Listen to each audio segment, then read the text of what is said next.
YouTube channel the संदेश institute में आप सभी का स्वागत है और मैं हूं सर्वेश श्रीवास्तव। और आज की इस क्लास में हम लोग पढ़ेंगे प्रोसेसर के बारे में कि प्रोसेसर क्या होता है और प्रोसेसर कितने टाइप्स के होते हैं और इस प्रोसेसर का यूज़ जो होता है कहाँ कहाँ पर होता है, इसके बारे में डिटेल्स हम लोग इस वीडियो में जानेंगे।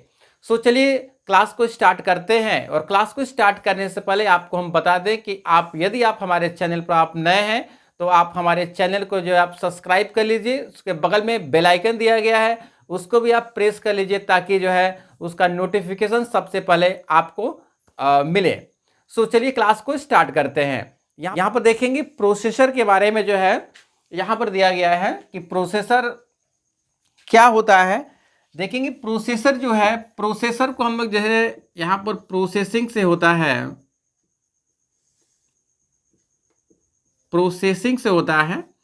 प्रोसेसिंग का मतलब होता है कि कंप्यूटर में कोई भी वर्क करने के लिए आपको एक प्रोसेस की जरूरत पड़ती है।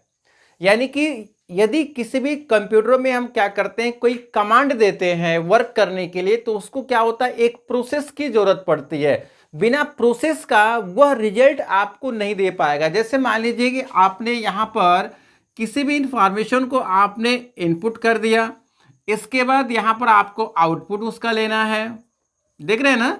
तो आपको जब आप डेटा इन करेंगे तो डेटा इन करने से पहले आपका जब डेटा इन करते हैं तो सबसे आपका कहाँ पर जाएगा, वो प्रोसेसिंग में जाएगा। यानी कि उसका डेटा जो भी आपने इंफॉर्मेशन उसको आपने दिया है, जो आपने कमांड दिया है, वो क्या करेगा कि वो पहले वो प्रोसेस में जाएगा और प्रोसेस होने के बाद ही उसका आंसर, उसका आउटपुट आपको वहां पर मिलेगा। यानी कि जैसे आपने जो ही आप प्रोसेस हुआ, प्रोसेस होने के बाद आपका आउटपुट में आपको यहाँ पर डिस्प्ले कर देगा, अर्थात मॉनिटर स्क्रीन पर उसका आंसर जो है यहाँ पर डिस्प्ले कर देगा। तो यहाँ पर आपने देखा कि प्रोसेसिंग इंपॉर्टेंट चीज है। यानी कि जैसे मान लीजिए कि आपसे जो है कोई क्वेश्चन पूछा जाएगा, तो सबसे पहले आप क्या करेंगे, क्वेश्चंस को आप सबसे पहले आप सुनेंगे और सुनने के बाद जो है आप अपने माइंड में उसको प्रोसेस करेंगे कि आपका जो क्वेश्चन जो पूछा गया है, किस टाइप का क्वेश्चन पूछा गया है, यह क्वेश्चन आपके माइंड में सबसे पहले आप प्रोसेस कराएंगे और प्रोसेस करने के बाद ही उसका आंसर आपको जो है प्रोवाइड करेंगे। जैसे एग्जाम्पल के रूप में यहाँ पर हम लोग समझ सकते हैं कि जैसे मान लीजिए कि आपसे कहा जाए कि 10 + 5 क्या होगा, देख रहे हैं ना आपका। तो 10 + 5 आप जब आपसे पूछा जाएगा तो 10 + 5 का आंसर जो आपका यहाँ पर आउट आने वाला है, जो ये 15 आंसर, ये क्या है, ये प्रोसेस हुआ। यानी कि 10 + 5 आपका प्रोसेस होने के बाद इसका आंसर आपका 15 यहाँ पर मिल गया। इसके बाद एक सिंपल सा और क्वेश्चन करते हैं, जैसे 10 × 2 करते हैं, इसका आंसर आपसे पूछा जाएगा। तो ये क्या होगा, यह भी आप प्रोसेस करेंगे और प्रोसेस करने के बाद आपका आंसर यहाँ पर क्या करेंगे, तुरंत आप यहाँ पर 20 बता देंगे, इसका आंसर आपका 20 हो गया। अब इसके बाद ये क्या है, ये प्रोसेस प्रक्रिया है। यानी कि प्रोसेस होने के बाद ही उसका आउटपुट आ रहा है, यहाँ प्रोसेस होने के बाद ही यहाँ पर आउटपुट आ रहा है। अब अगला स्टेप देखते हैं। जैसे मान लीजिए कि आपने 256 × 165 आप यहाँ पर मल्टीप्लाई करने के लिए आपने दे दिया है, यानी कि 256 और 165 यहाँ पर देख रहे हैं ना। यानी कि ये बड़ा बड़ा नंबर यहाँ पे आपको दिया गया है, तो ये भी तो प्रोसेस करना पड़ेगा। यानी कि यही क्वेश्चन यदि आपसे पूछा जाएगा कि 256 और 165 में यदि आप मल्टीप्लाई करेंगे तो इसका आंसर क्या आएगा, तो क्या होगा, आपका माइंड प्रोसेस होगा, सोचेगा, तब तो उसका आपका आंसर आप प्रोवाइड कर पाएंगे। तो ये क्या होगा, यानी कि जो ये इसका यहाँ पर जो आउटपुट आने वाला है, ये क्या होगा, एक प्रोसेस प्रक्रिया होगा आपका। तो प्रोसेस प्रक्रिया में जब आप कंप्यूटर को कोई भी आप कमांड देते हैं तो वो कमांड सबसे पहले आपको क्या हो जाता है, वो इन हो जाता है। इसके बाद जब इन होगा तो वहां पर एक सीयू होता है जिसको आपको कंट्रोल यूनिट हम लोग बोलते हैं। आप जो क्वेश्चन आप कमांड करते हैं वो क्वेश्चन सीयू रिसीव करता है, मतलब कंट्रोल यूनिट में होता है। इसके बाद कंट्रोल यूनिट होने के बाद आपका वो उसको प्रोसेस में उसको भेजा जाएगा। यानी कि उसका आंसर क्या होगा, उसका आंसर जानने के लिए उसके प्रोसेस में आप उसको भेजेंगे। इसके बाद तब आपको वहाँ पर आंसर आपको वहाँ पर मिलेगा, आउटपुट के रूप में यहाँ पर आंसर मिल जाएगा। तो देख रहे हैं आपका प्रोसेस आपका होना जरूरी है, यानी जब तक प्रोसेस नहीं हो तब तक आप उसका आंसर आपको मिलेगा नहीं। तो ये प्रोसेसर जो होता है, प्रोसेसर मदरबोर्ड पर आप लोग जैसे डेस्कटॉप कंप्यूटर आप देखे होंगे, डेस्कटॉप कंप्यूटर में जो सीपीयू होता है, सीपीयू में देखेंगे एक मदरबोर्ड होता है। उस मदरबोर्ड पर होता क्या है कि एक प्रोसेसर लगा होता है। वो प्रोसेसर एक आप उसको समझ सकते हैं एक चिप के रूप में होता है। प्रोसेसर क्या है, एक चिप के रूप में होता है, जो कि उस कंप्यूटर की स्पीड को वह एक डिपेंड करता है। जैसे जिस टाइप का वो फीचर्स रहता है, जिस टाइप का कंप्यूटर होता है, उसके हिसाब से वो प्रोसेसर वहां पर आपका यूज किया जाता है। प्रोसेसर यूज जब आप करते हैं तो कंप्यूटर की स्पीड इंक्रीज करता है कि वो प्रोसेस कैसे आप उसको कर पा रहा है। जैसे आप मोबाइल में भी आप देखते हैं कि मोबाइल में भी प्रोसेसर होता है। सबसे पहले आप कोई भी एक नया मोबाइल आप जब खरीदने जाते हैं तो उसमें सबसे पहले उसका कंटेंट आप देखते हैं कि जो है इस मोबाइल का प्रोसेसर क्या होता है, इसमें प्रोसेसर कितना लगा है। तो आप उसको प्रोसेसिंग सिस्टम्स को आप सबसे पहले आप चेक करते हैं। तो एक पूरे कंप्यूटर ऑपरेटिंग सिस्टम वो किस पर डिपेंड होता है, प्रोसेस पर डिपेंड करता है। यदि प्रोसेसर आपका यदि स्लो चलता है तो जो कंप्यूटर होगा, कंप्यूटर की भी स्पीड क्या हो जाएगी, स्लो हो जाएगी। ठीक है, यानी कि कंप्यूटर की यदि स्पीड आपको बढ़ानी है तो प्रोसेसर आपका जो है फास्ट होना चाहिए। ठीक है, उसके लिए आपका प्रोसेसर में कई टाइप्स के आपको प्रोसेसर आ गए हैं और उसके हिसाब से आप एडवांस लेवल का प्रोसेसर आप यूज करते हैं तो कंप्यूटर जो होगा बहुत ही सिंपली रूप से, बहुत ही स्मूथ तरीके से आपका वहां पर चलेगा।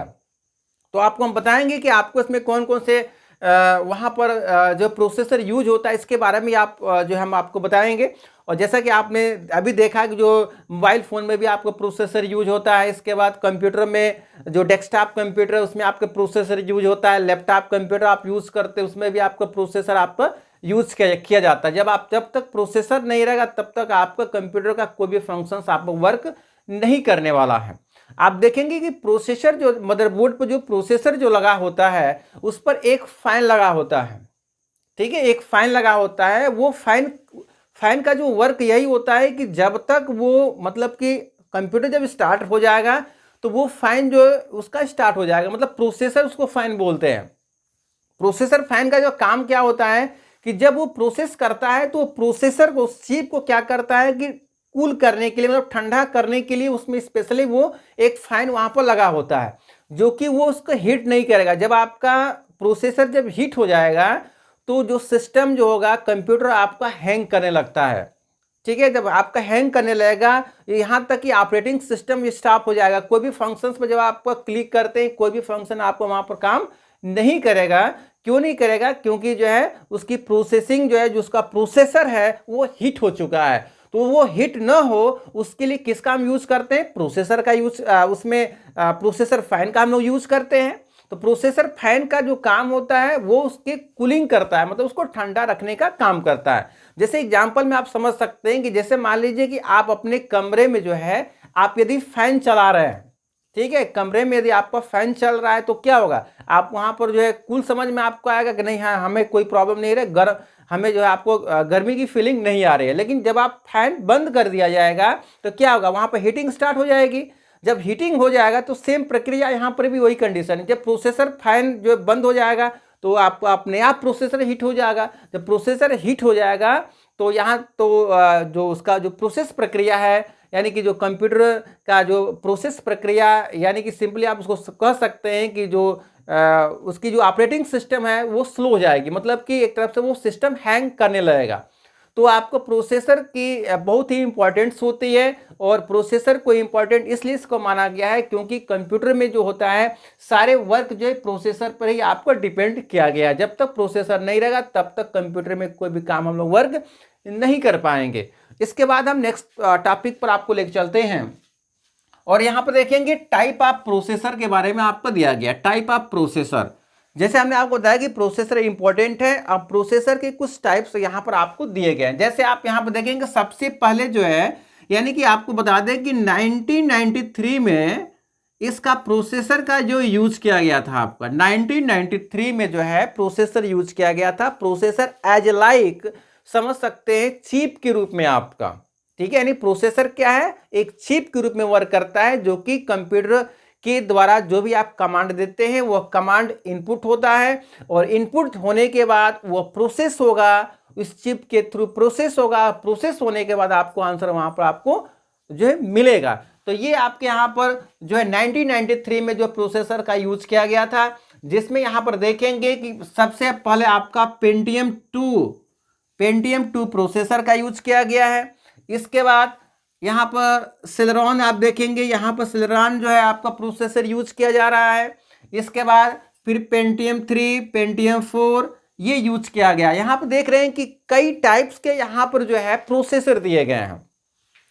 तो इस प्रोसेसर में जैसे आप समझ सकते हैं कि ये जो प्रोसेसर एक वर्जन होता है, इस वर्जन में जैसे कोई भी हम लोग जो सॉफ्टवेयर जब हम यूज करते हैं ना, जैसे मान लें कि एज लाइक समझ सकते हैं, जैसे आप MS ऑफिस आप यूज कर रहे थे, MS ऑफिस में 2003 वर्जन है, इसके बाद 7 वर्जन है, 8 वर्जन है, 10 वर्जन है। तो इसमें डिफरेंट क्या होता है? डिफरेंट ये होता है इसके फीचर्स जो होते हैं आपके हमेशा वो इंक्रीज होते हैं। यानी कि 2003 आप यूज करेंगे तो इसका फीचर अलग होगा, 7 यूज करेंगे कुछ फीचर्स का अलग होगा, 8 यूज करेंगे उसका फीचर अलग होगा। तो उसी टाइप में यहाँ पर भी क्या है कि पेंटियम 2 जो है आपने यूज किया तो इसका प्रोसेस प्रक्रिया दूसरा था। इसके बाद सेलेरॉन आपने यूज किया तो कुछ इंक्रीज कर दिया गया, उसकी प्रोसेसिंग प्रक्रिया थोड़ी सी इसकी इंक्रीज कर दी गई है।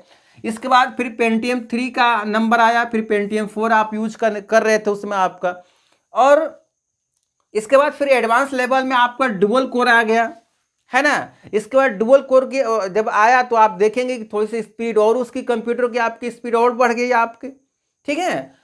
अब जैसे समझ सकते हैं कि जैसे पहले आप जो 2G नेट यूज करते थे, इसके बाद 3G आपने यूज किया, इसके बाद 4G आप यूज कर रहे हैं। तो 2G और 3G जब आप जो यूज किए तो इसकी स्पीड और 4G की स्पीड दोनों में डिफरेंट होगा ना।